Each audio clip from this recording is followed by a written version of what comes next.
My biography says I grew up in Hobbs. Actually, I grew up 5 miles south of Hobbs. My family was moving from Eunice to Hobbs and ran out of money about 5 miles short. So we grew up out at Nadine. One of the kids that rode the bus with me was a kid named Gary Stein. He was a year older than I was. And we were both in the 4-H club together there, and Gary's father never participated.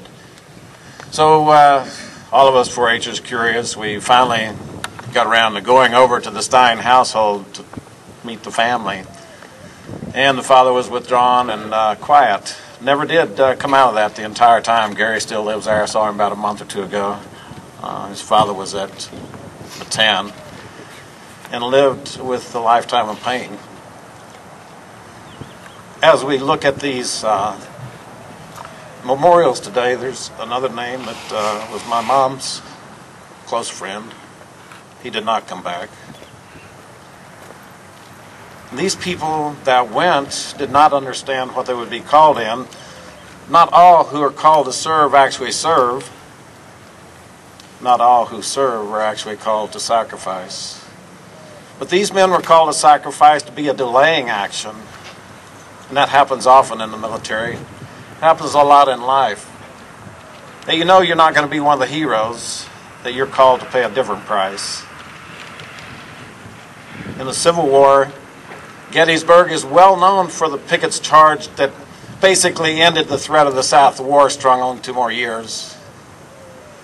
But Pickett's charge would not have occurred if it weren't for the actions the day before by a young volunteer from Maine who fought at Little Round Top and stopped the movement of the Confederate forces around the end. But that was day 2 of the 3-day action.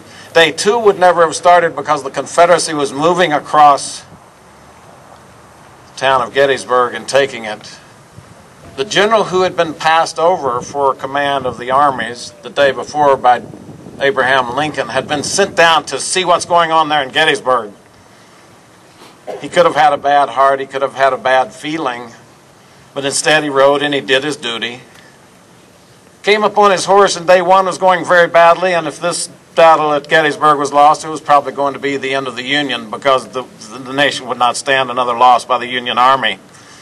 He rides up onto the top of the hill, sees the flow of forces around him and sees what needs to be done, begins to direct traffic here, you move there, you all go here, get that unit to move over here.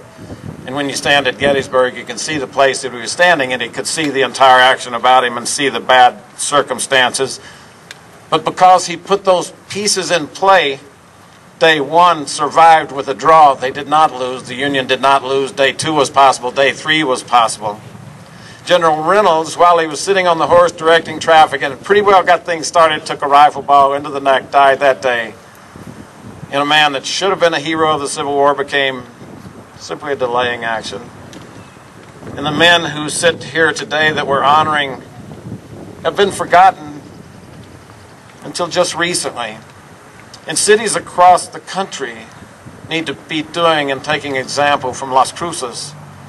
As I stand here, I realize that I've been here many times and this wall is beginning to get fuller and more complete because the city of Las Cruces says we will not let the honor and the dignity of the sacrifices of these people go unnoticed. But not every nation, not every city in this nation remembers that. And so I want to give a special thanks to the city of Las Cruces for saying, thank you, and we remember. It's a noble thing, this remembrance. Because when we take it into our heart, we begin to understand exactly what it is. America is not a place. America is an ideal. And if you believe in that ideal, you will fight for it and you will sacrifice for it. And that's the only reason that this place is good, because these men at Bataan and Corregidor believed in the ideal and were willing to sacrifice. God bless you.